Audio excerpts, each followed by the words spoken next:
ബന്ധത്തിലേർപ്പെട്ടവൻ, അവിഹിതമായ ബന്ധത്തിലേർപ്പെട്ടവന് വധശിക്ഷ കൊടുക്കണം എന്ന് ഇന്ത്യ രാജ്യത്തിന്റെ പരമോന്നത നീതിപീഠത്തിന്റെ സുപ്രീം കൌൺസിലിലെ എക്സിക്യൂട്ടീവ് മെമ്പേഴ്സിന് പറയേണ്ടി വന്നത് നമ്മുടെ രാജ്യത്തിന്റെ അരാജകത്വമല്ല, മറിച്ച് പുതിയ നൂറ്റാണ്ടിലും സംസ്കരിക്കപ്പെടാതെ, തിരസ്കരിക്കപ്പെടാതെ, പുരസ്കരിക്കപ്പെടാതെ നിത്യചൈതന്യത്തോടുകൂടെ കാലികമായ ഒരു മതം ഇവിടെ ജീവിക്കുന്നു എന്നതിന്റെ തെളിവാണ്.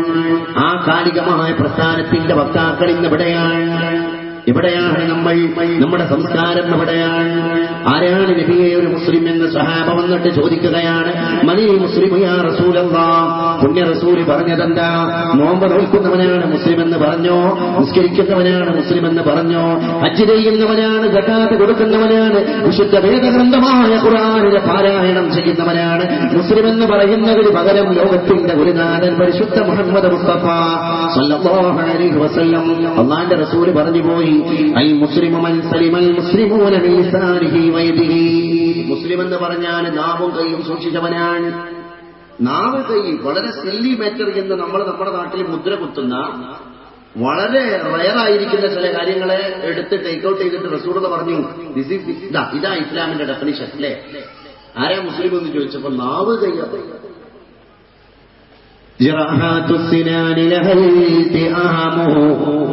ولا يلتام ما جرح اللسان. പരിശുദ്ധ മാസം കടന്നു വരുമ്പോൾ അത് അവയവങ്ങളുടെ കൂടി നോമ്പ് പറയുന്ന മാസമാണ് റമദാൻ. സഹാബത്തിന്റെ മുമ്പിൽ റസൂലുള്ള നോമ്പിന്റെ ഡെഫിനിഷൻ പറഞ്ഞു കൊടുത്തപ്പോഴും അവിടെ കൂടുതൽ ചർച്ചാ വിഷയമായതും അവയവങ്ങളായിരുന്നു.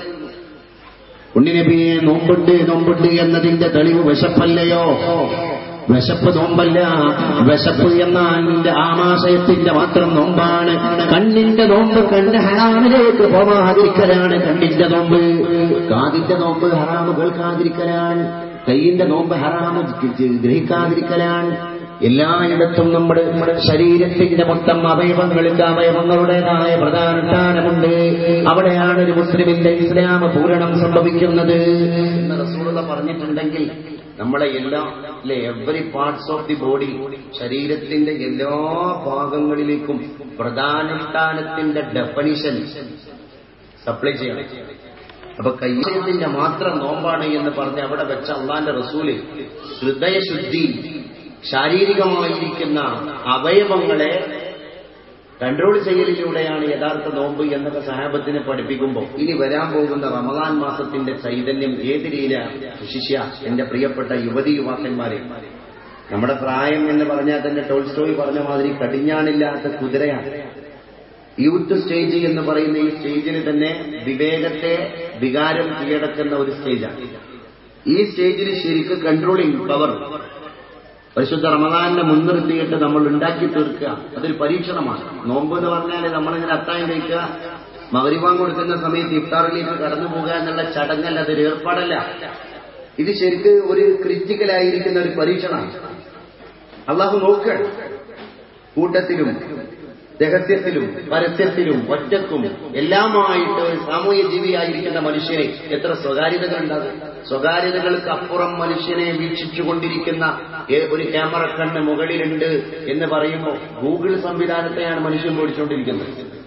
അങ്ങനെയാണ് ഗൂഗിൾ സംവിധാനം ഉപയോഗിച്ചിട്ട് ഗൂഗിൾ ഇപ്പം ഇനി ഇന്ത്യ രാജ്യത്തിലേക്കൊക്കെ 10 കൊല്ലത്തിന്റെ ഉള്ളിലായിട്ട് വലിയ വലിയ പാരച്യൂട്ടുകൾ, ബലൂണുകൾ നിർമ്മിച്ചിട്ട് ബലൂണുകളിലേക്ക് ഇതിന്റെ ഇന്റർനെറ്റ് സംവിധാനങ്ങൾ മുഴുവൻ ഘടിപ്പിച്ചിട്ട് നമ്മുടെ രാജ്യത്തെ മുഴുവൻ ഒരു സംവിധാനത്തിലേക്ക് കൊണ്ടുപോവുകയാണ്. അപ്പൊ ഗ്ലോബലൈസേഷൻ എന്ന് പറയുന്ന ആഗോളീകരണം നമ്മൾ ഇനി കാണാൻ പോവാണ്. ആഗോളീകരണത്തെയാണ് മനുഷ്യൻ പേടിച്ചുകൊണ്ടിരിക്കുന്നത്. ഇത്രയും കാലം നമ്മുടെ സ്വകാര്യത നമുക്ക് ഭയപ്പെടേണ്ടിയില്ലായിരുന്നു. ഇപ്പൊ കക്കാൻ പോകുന്ന മനുഷ്യന്റെ മൂവ്മെന്റ് അടക്കം ക്യാമറയിൽ പതിയുകയാണ്. കക്കുന്നതിന്റെ മുമ്പുള്ള അവന്റെ ഇൻട്രഡക്ഷൻ എങ്ങനെയാണ്, മോഷണം നടത്തിയ രൂപ എങ്ങനെയാണ്, അതിന്റെ ഡ്രസ്സ് ചേഞ്ച് ചെയ്തത് എങ്ങനെയാണ്, ഈ സാധനം മാറ്റിവെച്ചത് എങ്ങനെയാണ്, ലോക്ക് തുറന്നത് എങ്ങനെയാണ്, എല്ലാം ഇന്ന് ക്യാമറകൾ മനുഷ്യന്റെ മുമ്പിൽ തെളിവുകളായി കൊണ്ടുവരുന്ന കാലമാണ്.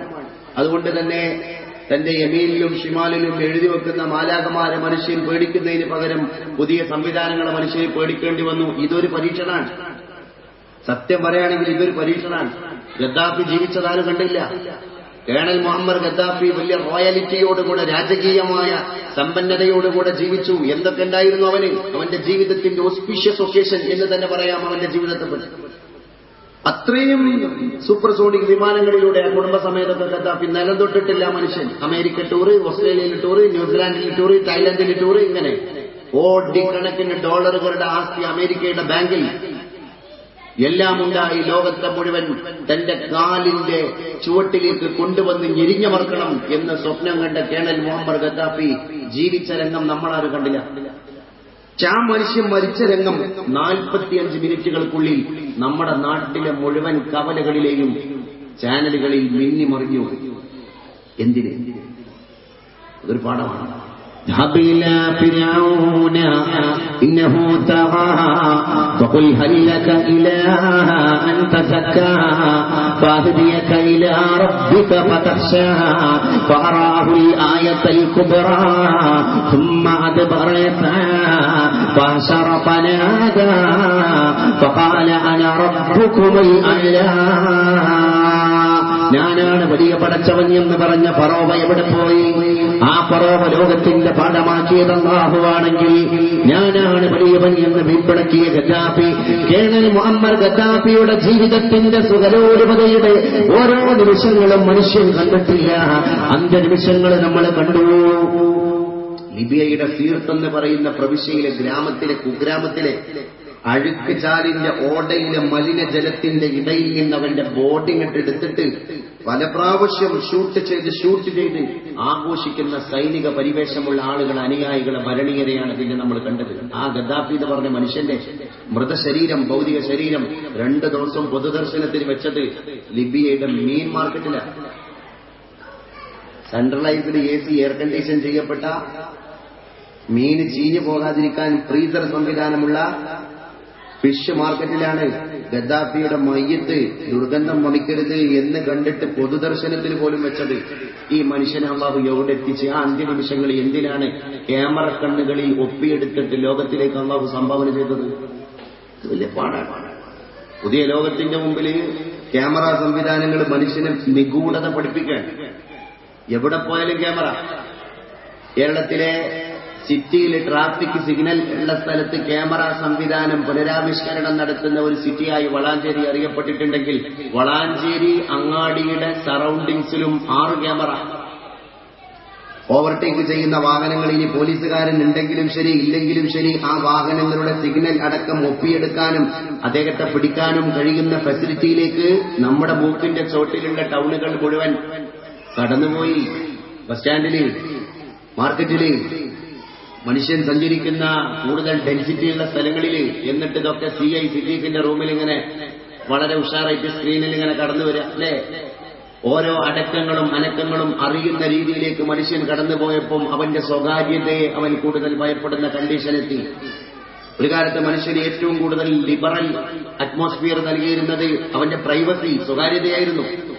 ഇന്ന് മനുഷ്യൻ ഏറ്റവും കൂടുതൽ പേടിക്കുന്നത് സ്വകാര്യതയാണ്. ഒരു ബാത്റൂമിലേക്ക് കടന്നു പോകുകയാണെങ്കിൽ കൃത്യം നിർവഹിച്ച് തിരിച്ചു പോകേണ്ട മനുഷ്യൻ ഇന്ന് ബാത്റൂമിലേക്ക് കയറി പോകുമ്പോൾ അപരിചിതന്റെ ബാത്റൂമാണെങ്കിൽ, അന്യന്റെ വീടാണെങ്കിലും, ഹോട്ടലാണെങ്കിലും, മറ്റ് സ്ഥലങ്ങളാണെങ്കിലും, പൊതുകേന്ദ്രങ്ങളാണെങ്കിലും എല്ലാം തന്നെ മുകളിലേക്ക് നോക്കണം, സൈഡിലേക്ക് നോക്കണം, എല്ലാം വാച്ച് ചെയ്യണം. സ്വകാര്യത ഒപ്പിയെടുക്കുന്നുണ്ടോ എന്ന ഭയം മനുഷ്യനെ പിടികൂടുകയാണ്. ഈ ഭയത്തിന്റെ 4-1 അംശം ഒരു ക്യാമറ സംവിധാനവുമില്ലാത്ത, ഒരു ഗൂഗിൾ സിസ്റ്റവുമില്ലാത്ത കാലത്തിന്റെ സ്വകാര്യതയിൽ ജീവിക്കുമ്പോൾ ഏതോ ഒരു ക്യാമറ കണ്ണ്, പടച്ച റബ്ബിന്റെ കണ്ണ് എന്റെ ഹൃദയത്തിലേക്ക് പതിയുന്നുണ്ട് എന്ന ഉത്ബോധത്തിന്റെ ഉൾവിളി നമ്മുടെ മനസ്സിലെങ്ങാനും പ്രകടമായിട്ടുണ്ടെങ്കിൽ അതായിരുന്നു ഈമാൻ. അതായിരുന്നു ഈമാനിന്റെ പ്രകാശമാനമായിരുന്ന ശക്തിവിശേഷം. അതിലേക്ക് പുതിയ കാലത്തിന്റെ വെളിച്ചത്തിൽ തിരിച്ചു വരാൻ പരിശുദ്ധ റമദാനിന്റെ മുന്നോടിയായിട്ടുള്ള ഈ ഇരുത്തം നമുക്ക് പ്രചോദനമാകണം. അവിടെയാണ് റഹ്മത്തിനെ തേടാൻ, അവിടെയാണ് മഗ്ഫിറത്തിനെ തേടാൻ, അവിടെയാണ് സ്വർഗത്തെ തേടാൻ, അവിടെയാണ് നരകമോചനത്തെ തേടാനുള്ള സുവർണാവസരങ്ങൾ. കാരുണ്യമേകുന്ന 10 ദിനങ്ങളും പാപം പൊറുക്കുന്ന 10 ദിനങ്ങളും സ്വർഗീയ ലോകപ്രവേശം ചൊരിയുന്ന അവസാന 10 നോമ്പിൻ സുഗന്ധവും. അവസാനത്തെ 10 ഗൗരവമായിട്ട് നമ്മുടെ സമുദായം പുനർവിചിന്തനം നടത്തേണ്ട 10. റമദാനിന്റെ അവസാനത്തെ 10 ഒരു കാലത്ത് മലപ്പുറം ജില്ലയിലെ ആരാധനയുടെ ആഘോഷമായിരുന്നു. ഇഅ്തികാഫിന്റെ ഏറ്റവും വലിയ അലയൊലികൾ നമ്മുടെ ജില്ലയുടെ ആരാധനാലയങ്ങളിൽ അലതല്ലിയിരുന്നുവെങ്കിൽ ഇന്ന് മുഴുവൻ പർച്ചേസിംഗിന്റെ 10 അവസാനത്തെ 10 മാറ്റിയത് ആരാണ്? ആയിഷ ബീവിന്റെ അടുക്കൽ വന്നിട്ട് സഹാബ ചോദിച്ചു, പുണ്യ റസൂൽ വീട്ടിലില്ലാത്ത സമയത്ത് എന്തായിരുന്നു അവസാന 10ന്റെ പ്രത്യേകത? പരിശുദ്ധവതിയായ ആയിഷ ബീവി റളിയല്ലാഹു അൻഹ സഹാബത്തിനോട് പറഞ്ഞു, ഇദാ ദഖലൽ അശ്ർ, അൽ അശ്ർ താരീഫിന്റെ അലിഫ്ലാമിട്ട് പറഞ്ഞ അൽ അശ്ർ എന്നാൽ ആ നിങ്ങൾ ചോദിച്ച 10 കടന്നു വന്നാൽ റമദാനിന്റെ വിഭജിക്കപ്പെട്ട 3 10കളുടെ കൂട്ടത്തിൽ നിങ്ങൾ ഏതൊരു 10നെ പറ്റിയാണോ ചോദ്യം ഉന്നയിച്ചത് ആ അവസാനത്തെ 10 കടന്നു വന്നാൽ പരിശുദ്ധ നബി സ്വല്ലല്ലാഹു അലൈഹി വസല്ലം ഐഖല അഹ്ലഹു, തന്റെ കിടക്കുന്ന കുടുംബാംഗങ്ങളെ കഴിഞ്ഞ 2 10ലും എത്ര നേരത്തെയാണോ വിളിച്ചുണർത്തിയത് അതിലേറെ നേരത്തെ വിളിച്ചുണർത്തി ലോകത്തിന്റെ പരിശുദ്ധ റസൂൽ മുഹമ്മദ് മുസ്തഫ സല്ലല്ലാഹു അലൈഹി വസല്ലം. എന്നിട്ട് കുടുംബത്തോട് പറഞ്ഞു, കുടുംബമേ, കഴിഞ്ഞ റമദാനിന്റെ 20 ദിവസത്തെ പോലെയല്ല ഈ 10 ദിവസം. ഇത് പരിശുദ്ധമാണ്, ഇത് നിർണായകമാണ്, ഇത് സ്വർഗത്തിന്റെ കവാടങ്ങൾക്ക് ഒന്നുകൂടി വിശാലത കൂടുന്ന 10ആണ്. ഇത് നരകത്തിൽ നിന്ന് മനുഷ്യന്റെ പെരടി മോചിപ്പിക്കപ്പെടുന്ന 10ആണ്. ഇത് ഇതക്കമിനാറിന്റെ 10, ഇത് ദുഖൂലുൽ ജന്നയുടെ 10. അല്ലാഹുമ്മ ഇന്നക അഫുവ്വുൻ, അല്ലാഹുവേ നീ മാപ്പ് തരുന്നവനാണ് തമ്പുരാനെ. തുഹിബ്ബുൽ അഫ്വ, മാപ്പിനെ ഇഷ്ടപ്പെടുന്ന സർവാധിപത്യത്തിന്റെ ചക്രാധിപതിയായ റബ്ബേ, ഫഅഫു അന്നി, പാപിയായ എന്നെ കൊണ്ട് മാപ്പ് തരണേ തമ്പുരാനെ. അശ്ഹദു അല്ലാ ഇലാഹ ഇല്ലല്ലാഹ് അസ്തഗ്ഫിറുല്ലാഹ് അസ്അലുകൽ ജന്നത വഅഊദു ബിക മിനന്നാർ. അതുകൊണ്ട് തന്നെ സഹാബത്തിന്റെ മുമ്പിൽ ആയിഷ ബീവി പറഞ്ഞുപോയി, ആ 10ന് വല്ലാത്ത പ്രത്യേകതയുണ്ട് സഹാബ. അത് റഹ്മത്തിന്റെ 10 പോലെയല്ല, അത് മഗ്ഫിറത്തിന്റെ 10 പോലെയല്ല. ഈ പ്രാധാന്യം മുഴുവൻ ലോകത്തെ പഠിപ്പിച്ച ഗുരുനാഥൻ സല്ലല്ലാഹു അലൈഹി വസല്ലം പറച്ചിലിന്റെ കൂടെ തന്നെ അവിടുത്തെ അരയുടുപ്പിനെ മുറുക്കിക്കെട്ടുകയാണ്. അരയുടുപ്പിനെ ഒന്ന് മുറുക്കിക്കെട്ടി. ഇത് ആരാധനയ്ക്ക് വേണ്ടി ഗോതയിലേക്ക് ഇറങ്ങേണ്ട സന്ദർഭം. ഇത് കഴിഞ്ഞ കാലങ്ങളെ പോലെയല്ല, ഇത് ആരാധനയ്ക്ക് വേണ്ടി കച്ച മുറുക്കേണ്ട സന്ദർഭം, അതിനുവേണ്ടി പുതിയ ഉടുപ്പ് നെയ്യേണ്ട സന്ദർഭം എന്ന് പറഞ്ഞിട്ടതിന്റെ പ്രയാണം മദീന മുനവ്വറയുടെ മണലാരങ്ങളിൽ അടയടിച്ചു എന്ന് സ്വഹാബ പറയുകയാണ്. ആ 10നാണ് നമ്മുടെ സഹോദരിമാർ പർച്ചേസിംഗിന് വേണ്ടി കടന്നു പോകുന്നത്. ഇത് മലപ്പുറത്തിന്റെ നിത്യ കാഴ്ചയല്ലയോ മുസൽമാൻ? ടെക്സ്റ്റൈൽ വ്യാപാരങ്ങളിൽ ഏറ്റവും കൂടുതൽ അരങ്ങ് തകർക്കുന്നത് മലപ്പുറം ജില്ലയിലാണ്. ഏറ്റവും കൂടുതൽ സൗന്ദര്യവർദ്ധക വസ്തുക്കൾ വിറ്റഴിക്കപ്പെടുന്നത് മലപ്പുറം ജില്ലയിലാണ്. ആരാണ് ഇതിന്റെ വക്താക്കൾ, പ്രയോക്താക്കൾ, ഉപഭോക്താക്കൾ? നമ്മളൊക്കെ ചർച്ച ചെയ്യണം. അലങ്കാരമാണ് മനുഷ്യന്റെ ഏറ്റവും വലിയ ആശ്രിത വസ്തു. അലങ്കാരം എല്ലാം സൗന്ദര്യമാണ്, സൗന്ദര്യമയമാണ് ലോകം. ആ സൗന്ദര്യമയമായ ലോകത്തിന്റെ കണ്ണഞ്ചിപ്പിച്ചുകൊണ്ടിരിക്കുന്ന കാഴ്ചകളെ സുന്ദരതരമായി കണക്കിലാക്കാൻ പുതിയ ലോകത്തിന്റെ മനുഷ്യന്റെ ചിന്താമണ്ഡലത്തെ പോലും ദുർവിനിയോഗം ചെയ്തുകൊണ്ടിരിക്കുന്ന കാഴ്ചയാണ് നമ്മൾ കണ്ടുകൊണ്ടിരിക്കുന്നത്.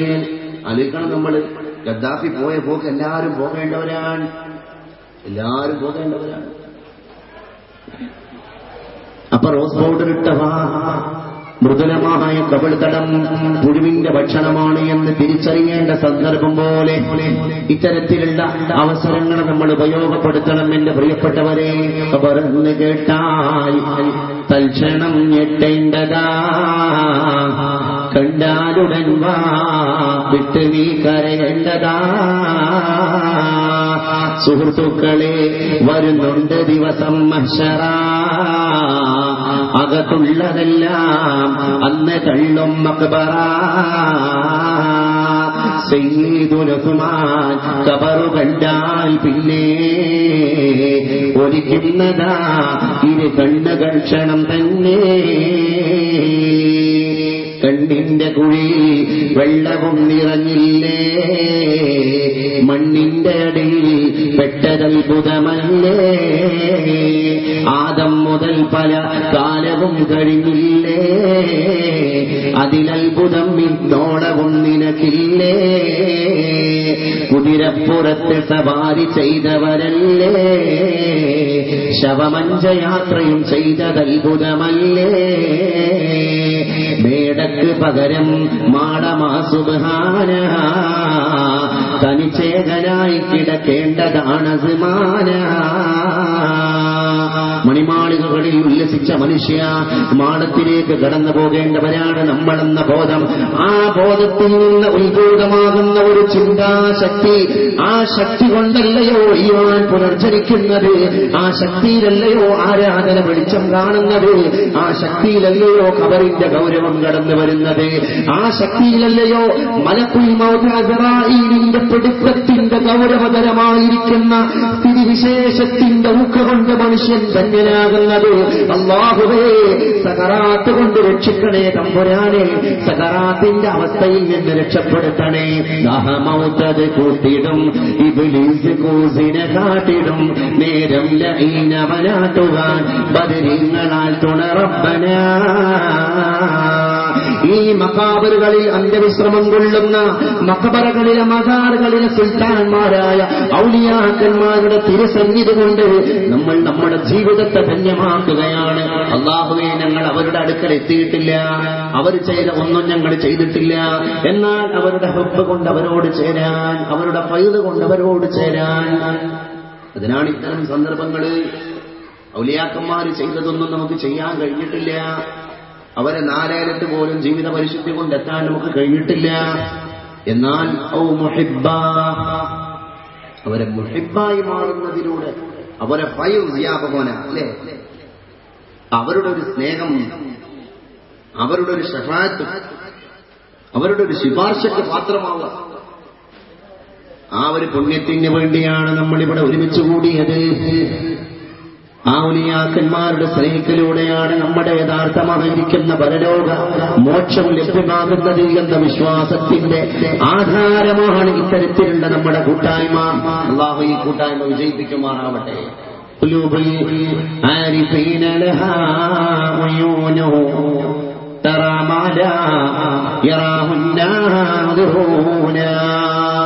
നമ്മളൊന്നും നമ്മുടെ നഗ്നനേത്രങ്ങളെ കൊണ്ട് കാണാൻ കഴിയാത്ത അഗോചരമായ വസ്തുക്കളെ മുഖത്തെ കണ്ണുകൊണ്ട് കാണുന്നതിന് പകരം ഹൃദയത്തിലെ ഉൾക്കണ്ണ് കൊണ്ട് വായിച്ചെടുക്കാൻ കാണാൻ കഴിഞ്ഞ ഔലിയാക്കന്മാർ, വലിയ അള്ളാഹു അടുത്തേക്ക് വിളിച്ച മനുഷ്യന്മാരുടെ കൂട്ടത്തിൽ നിന്ന് തന്നെ അള്ളാഹുവിന്റെ ഉത്തമ ദാസന്മാരെ, ദൂതന്മാരെ അള്ളാഹു സെലക്ട് ചെയ്തപ്പോ പിന്നെ അവരുടെ കടാക്ഷം കൊണ്ട്, അവരുടെ അനുഗ്രഹം കൊണ്ട് രക്ഷപ്പെടുന്ന ഒരു സ്ഥിതിവിശേഷമാണ് മനുഷ്യൻ ഉണ്ടാക്കിയെടുക്കുന്നത്. അതുകൊണ്ടാണ് മഖബറുകളിൽ ഇന്ന് തിരക്ക് കൂടുന്നത്. നമ്മുടെ പ്രശ്നങ്ങളൊക്കെ അള്ളാഹുവിന്റെ ഔലിയാക്കന്മാരുടെ സന്നിധിയിൽ വെച്ചിട്ട് സായുജ്യമടയാൻ വിശുദ്ധ വിശ്വാസി മാത്സര്യത്തോടുകൂടെ മുന്നോട്ട് വരുന്നത് പ്രകടനപരതയ്ക്ക് വേണ്ടിയല്ല, ആരെങ്കിലും ബോധ്യപ്പെടുത്താൻ വേണ്ടിയല്ല. അവിടെയുണ്ടൊരു സമാധാനം എന്ന ഉള്ളിന്റെ ഉള്ളിൽ നിന്നുള്ള ഉൾവിളിയുടെ ബോധം. ആ ബോധം മനുഷ്യന്റെ ചിന്താമണ്ഡലത്തിലേക്ക് കടന്നു വന്നപ്പോൾ കേരളത്തിലെ മഖബറകൾ ഉണർന്ന് പ്രവർത്തിക്കുകയുണ്ടായി. ഇന്ത്യ രാജ്യത്തിന്റെ പുറത്തേക്ക് പോയാൽ, കേരളത്തിന്റെ പുറത്തേക്ക് പോയാൽ മഖബറകൾ അവിടെ ഉത്സവ പറമ്പുകളാണ്. ഒരാഴ്ച മുഴുവൻ നിസ്കരിക്കാതെ നോമ്പോൽക്കാതെ തോന്നിവാസം ചെയ്ത് തമ്മാടിത്തരം ചെയ്ത് എല്ലാം കഴിഞ്ഞതിന് ശേഷം ഒരു പൂമാലിയേക്ക് മഖബറയ്ക്ക് വരും. എന്നിട്ട് അതവിടെ വെക്കും. എന്നിട്ട് 2 സുജൂദ, എന്നിട്ട് മഖബറയിൽ കടന്നിട്ട് 2 ദുആ. വത്തിക്കാനിലേക്ക് മാർപ്പാപ്പന്റെ അടുക്കലേക്ക് കുമ്പസരിക്കാൻ വേണ്ടി പാതിരി ഇവിടുത്തെ ആളുകളുടെ എല്ലാ ദൂതന്മാരുടെയും ദോഷം ഏറ്റുവാങ്ങി കൊണ്ടുപോയി അവിടുന്ന് എല്ലാം ചെയ്തു കഴിഞ്ഞാൽ, കുമ്പസാരത്തെ നടത്തി കഴിഞ്ഞാൽ, ശുദ്ധികലശം നടത്തി കഴിഞ്ഞാൽ എല്ലാവരും ദോഷത്തിൽ നിന്ന് മുക്തരായി എന്ന് പറയുന്ന വിശ്വാസ പ്രമാണത്തിന്റെ പിൻബലമുണ്ടോ ഇസ്ലാമിക മഖബറ സിദ്ധാന്തങ്ങളിൽ എന്നുകൂടി കേരളത്തിന്റെ പുറത്ത് മഖബറകളിൽ നടന്നുകൊണ്ടിരിക്കുന്ന അനാശാസ്യ പ്രവണതകളെ മുൻനിർത്തിയിട്ട് നമ്മൾ മനനം നടത്തണം. അതിൽ നിന്ന് ഭിന്നമായിട്ട് കേരളത്തിൽ മഖബറകളിൽ മനസ്സിന്റെ ശാന്തിയാണ് നമ്മൾ കാണുന്നത്. മമ്പറത്ത് പോയാലും പുത്തമ്പള്ളിയിൽ പോയാലും എന്തിനേറെ പറയണം, നമ്മുടെ കടാപ്പുഴയുടെ ജാറത്തിങ്ങൾ വന്നാലും ഒക്കെ തന്നെ നമുക്ക് കാണാൻ കഴിയുന്നത് അങ്ങനെയാണ്. എന്നാൽ കേരളത്തിലെ ചില മസാറുകൾ ഉത്സവ പറമ്പുകളാണ്. അള്ളാഹുവിന്റെ ഔലിയാക്കന്മാരുടെ അറുവാഹ് പൊറുക്കൂല, ഒരാത്മാവ് പൊറുക്കൂല.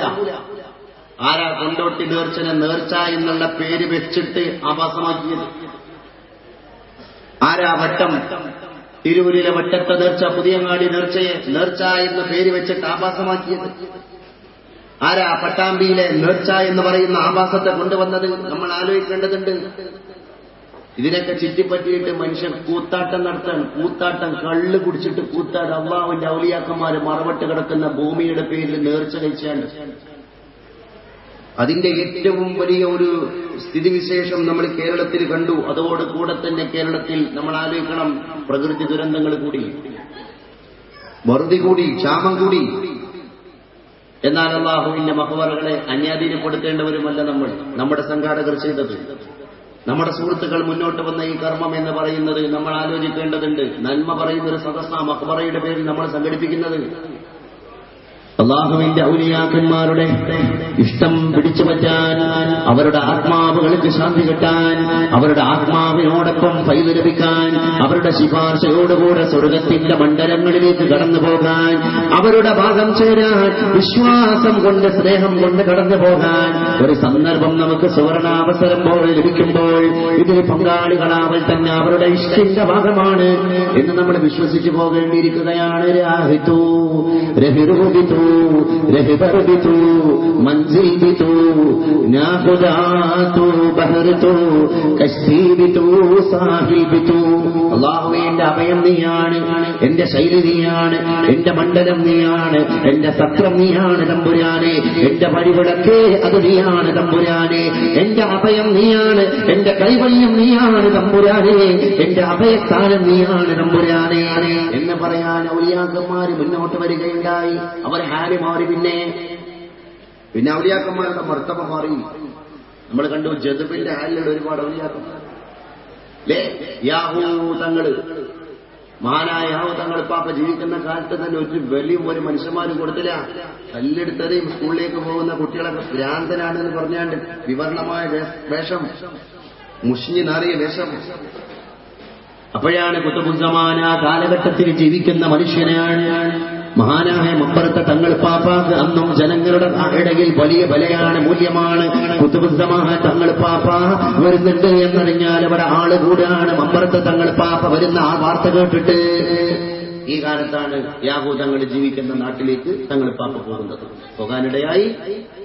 എല്ലാവരെയും ഒരുമിച്ച് കൂട്ടി തങ്ങൾ ഇങ്ങനെ കാര്യങ്ങളൊക്കെ സംസാരിക്കുമ്പോൾ കുറ്റിക്കാട്ടിൽ ഈ കുട്ടികളും നാട്ടുകാരൊക്കെ ഭ്രാന്തനെന്ന് പറഞ്ഞ് കല്ലെടുത്തെറിയുന്ന ഈ മുഷിഞ്ഞ് നാറിയ വസ്ത്രങ്ങൾ ഉടുക്കുന്ന ഈ മനുഷ്യനുണ്ട് ഒരു സ്ഥലത്ത് ഇങ്ങനെ പതിഞ്ഞിരിക്കുന്നു, ഒന്നും ശ്രദ്ധിക്കാതെ, ഒന്നും ഗൗനിക്കാതെ, ഒരു വിചിത്രമായ വൈരൂപ്യം പേറിയ മനുഷ്യനെ പോലെ.